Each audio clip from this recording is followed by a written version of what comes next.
Members, the ayes are 58, the noes are 62. The amendment is not agreed to. So we're just going back now to where I was before, Part 3. So the question is at Part 3, this is clauses and debate on clauses 12 to 284 stand part. Now the procedure we're going to follow here is that the debate and voting on amendments to Part 3 will be grouped as follows. Licensing requirements and conditions, Subpart 1, other than minimum pricing proposals. So we'll have the amendments related to that and then we'll have the vote on those. The next one is minimum pricing, Subpart 1. The third is local alcohol policies, Subpart 2. The fourth, licensing process and licensing bodies, subparts 3 to 7. And the fifth is offences and enforcement, subparts 8 and 9. So we now move to licensing requirements and conditions, subpart 1, clauses 12 to 74. Someone, Louise Upston, point of order. Mr Chair, just seeking to clarify.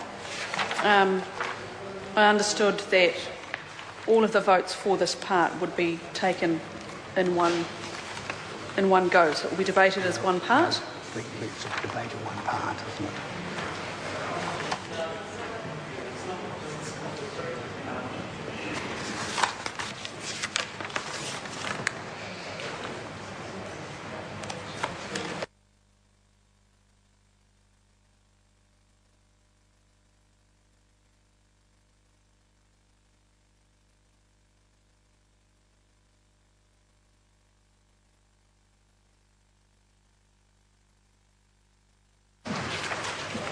Now, as I explained earlier, we're actually splitting this into 5 separate debates within Part 3.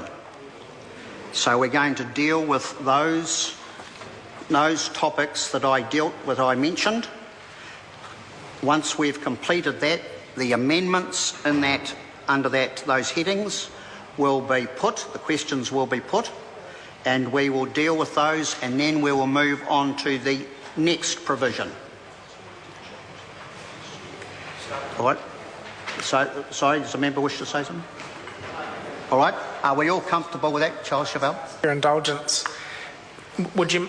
I think we've understood the manner in which debate and voting will occur. Would you mind, sir, just reading the subparts out one more time? Sure. Thank you. Yeah. Right. This is what the Business Committee have agreed to. Is that the debate and voting on amendments to Part 3 will be grouped as follows. First, licensing requirements and conditions, Subpart 1, other than minimum pricing proposals. Once we have dealt with that, we will then put the amendments related to that section. And then we will move on. And the second one is minimum pricing, Subpart 1. The third, local alcohol policies, Subpart 2. The fourth, licensing process and licensing bodies, Subparts 3 to 7. And finally, offences and enforcement, Subparts 8 and 9. Sorry, coming from the Business Committee, it's one debate, but these are the topics that are covered under one debate. But the Business Committee did not consider that we didn't agree. Okay. So it's just one debate then? Right, yeah. Okay, I'm just going. Okay. So it's one debate. And they should just be. Covers Okay. those topics. Righto. Okay, I stand corrected, members. It is one debate on Part 3, but we're going to be dealing with those separate areas for separate votes in that order.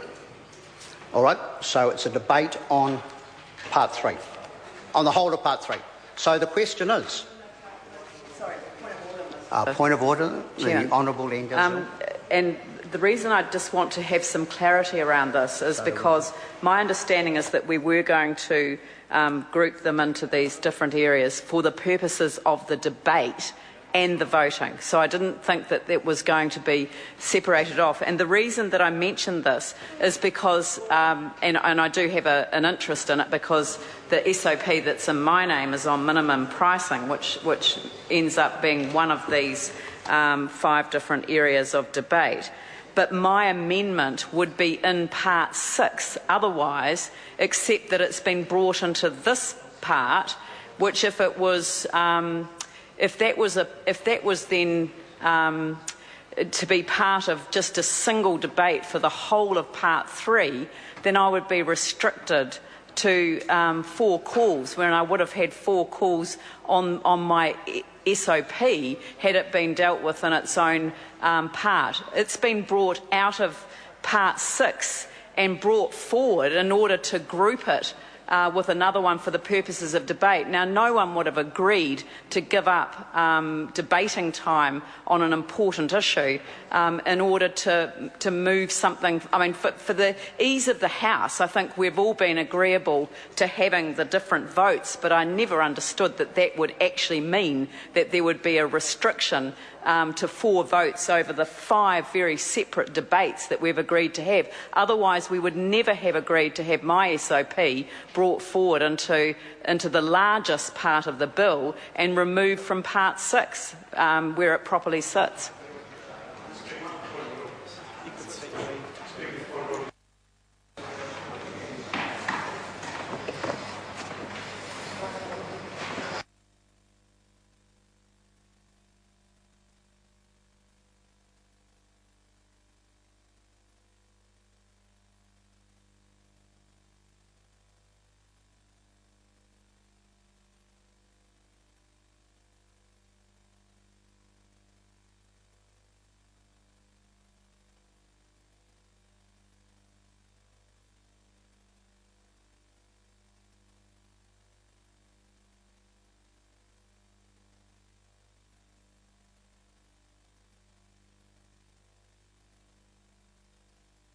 I call Kevin Haig.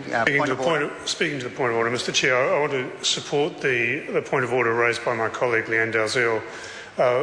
We're in a similar but different situation in that I am the spokesperson for my party on all of the issues associated with this bill. So if we were to be confined to 4 calls per member for this entire part, that would restrict us to just 4 calls.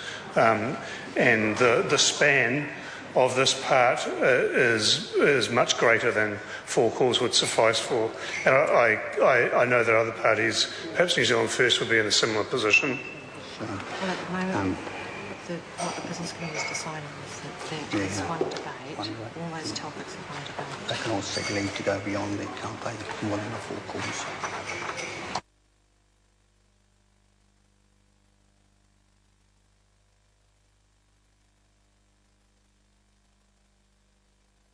Yeah, we are in the hands of the determinations of the Business Committee, and I'll just read what it says, that Part 3, sale and supply of alcohol generally, including minimum pricing, new clauses 43A, 238, and amendments proposed to clauses 267 and 382(1) will be one question. Now, I understand the members' amendments relate to 382(1), and the issue is, if this is taken as one part, the maximum number of calls would be 4, and this is the point also that the member Kevin Haig made, so you are affected by that. We are governed, however, by the determination of the Business Committee, and the only way that I think that once the debate starts and you'd had your 4 calls would possibly be to seek leave to go beyond the number of 4 calls. I can't make the rules here to change what the Business Committee has determined, so I am actually guided very much by this. Now, Charles Cheval. Chairman, would it possibly be a solution if I were to apply for the leave of the committee for spokespeople only to not be affected by the 4 call limitation in respect of this subpart? And if so, I so apply. It is appropriate to seek leave for that purpose. Is there any objection to that course of action? There is objection. So, all right. The Honourable Leanne Dalzell. You know, this has certainly come as a bit of a surprise, I think, to a number of us, and I accept that I wasn't involved in that decision, and so it simply has come as a bit of a shock. So trying to see if we can get our Shadow Leader of the House to assist in the matter. But I wondered whether, even though obviously we're governed by the decision of the Business Committee, whether there was some opportunity for the committee to take leave to make any changes to that, or are you saying that that cannot be changed even by leave of the committee? Well, I did put leave on the point of order that Charles Chevelle made. I put leave that the spokespeople would be given extra calls. That leave was denied, so I have actually done that on your phone. I'll hear Louise Upston. Thank you, Mr. Chairman. The Business Committee has spent a significant amount of time working through the logistics of this bill and the committee stage, and I believe, Mr. Chair, we should proceed on that basis, given that it's had agreement of all parties in the House. Yeah, the Honourable Leanne Dalzell. I seek leave that the SOP in my name, SOP 113, which amends clause 382, which is in part 6 of the bill, be debated under part 6 of the bill.